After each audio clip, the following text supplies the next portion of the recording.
Let's talk about dealing with fear. It's one of the major things, whoever you are. There are loads of tools that can help. Meditation apps. So what happens when you're given the information that you have cancer is that your mind goes round and round, and it's like this circle that never ends, and it's exhausting. So you need to be able to break that going over and over things in your head, and a meditation app can do that. There's so many out there.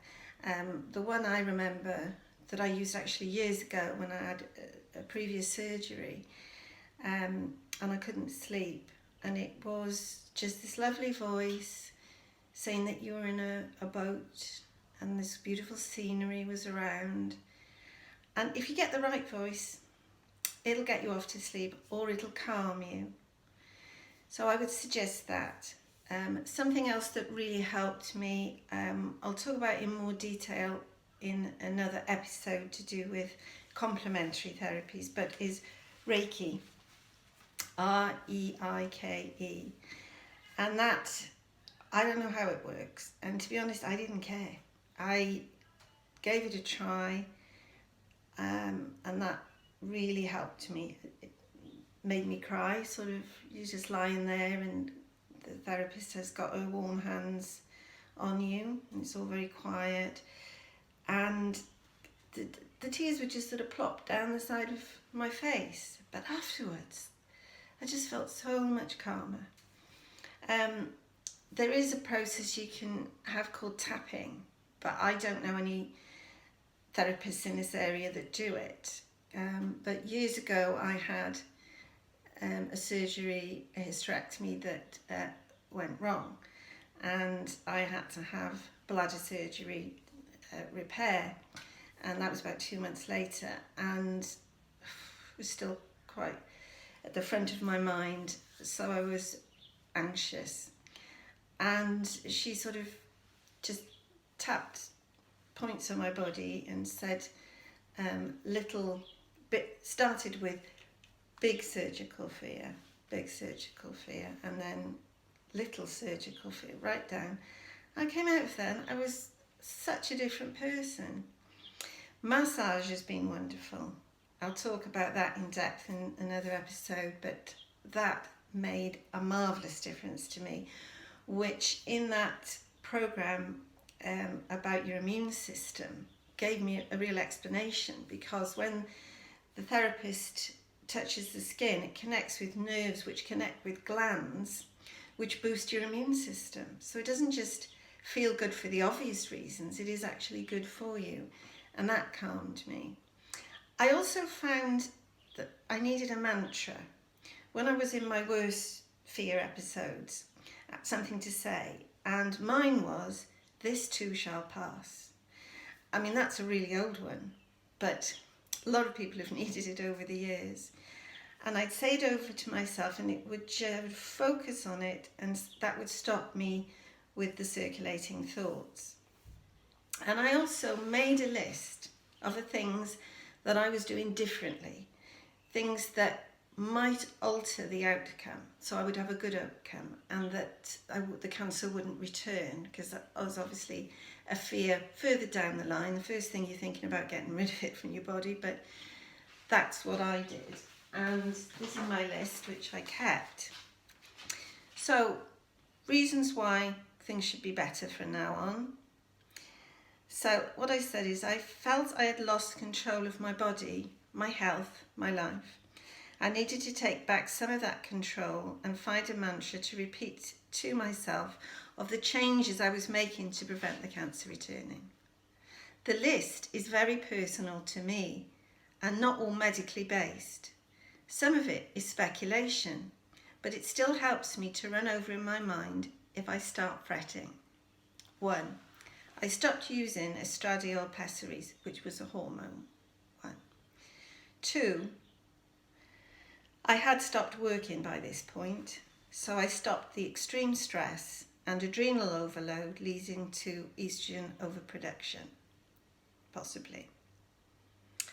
3. I'd stopped taking St. John's wort, it was a plant-based sterile, may produce more estrogen. I was told by the oncologist to stop all plant-based sterile and particular soya products. I mean, the jury's out on it, but at this time, that's what helped me. For replaced soya-based Herbalife with soya-free.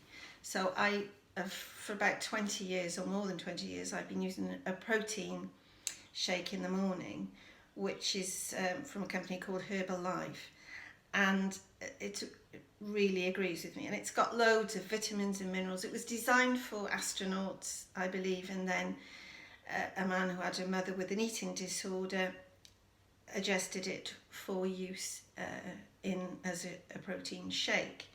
So they do a free from, which is free from soya and other things that don't agree with people. Number 5, I will reduce my weight by 1 stone and get fit to limit the fat around my internal organs which can produce estrogen. 6, I will rejoin the gym and do lots of swimming.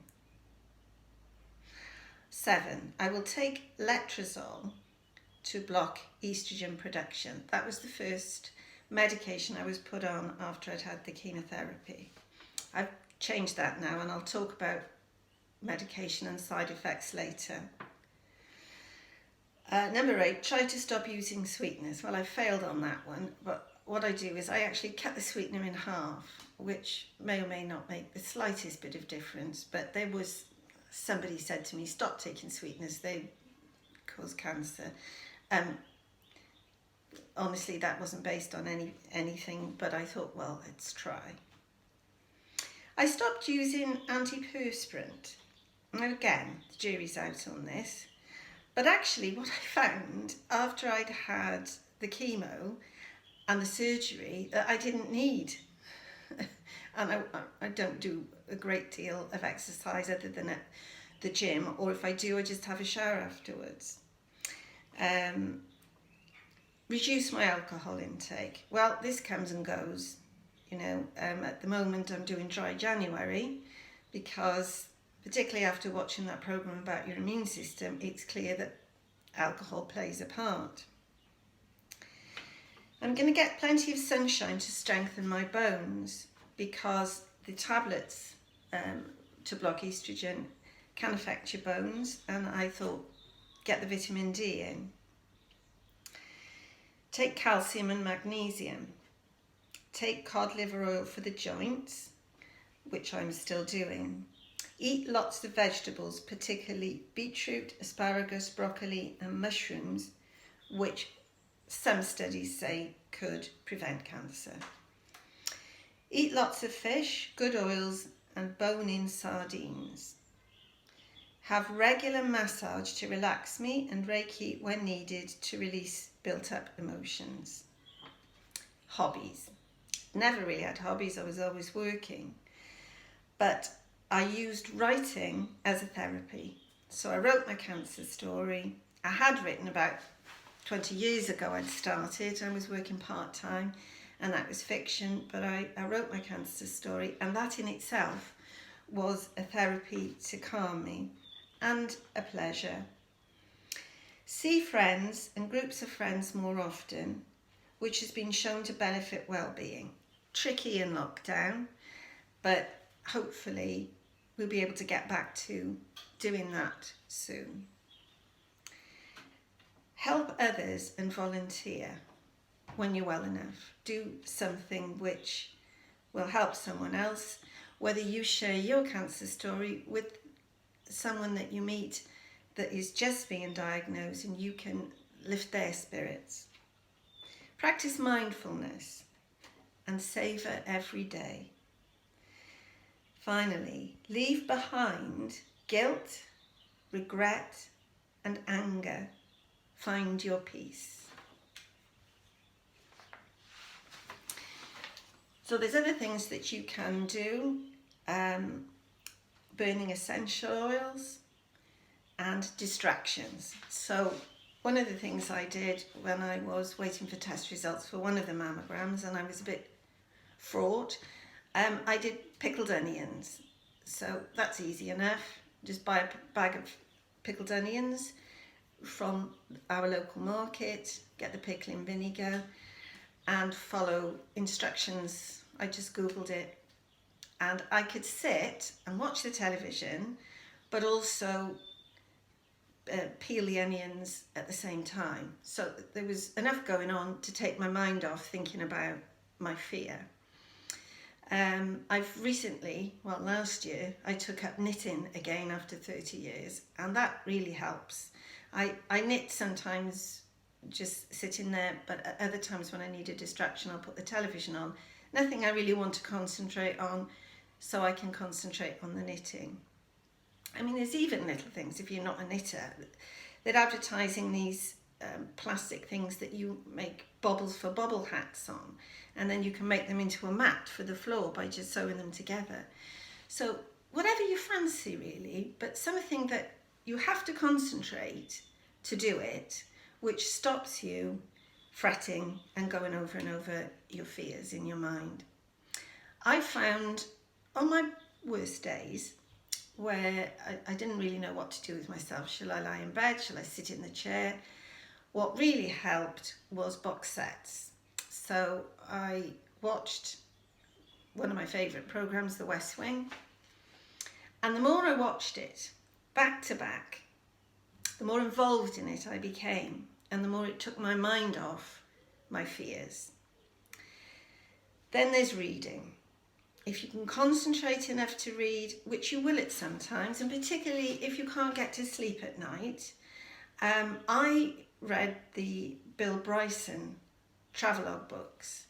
My husband put me onto it. I didn't like the sound of it. It sounded like some old chap, and I didn't think I'd be interested, but I was wrong. It is so funny.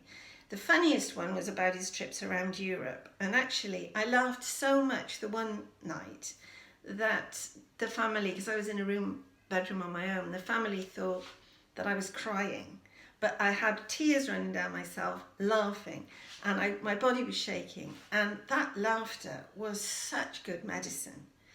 So I recommend him. There's ones from his travels in America, Notes from a Small Island, and as I say, the Europe one, which is really funny because he met some characters. Durrell, the Durrell books, really good. I enjoyed the series on the television, but you become more involved in his head as a young boy in reading the books.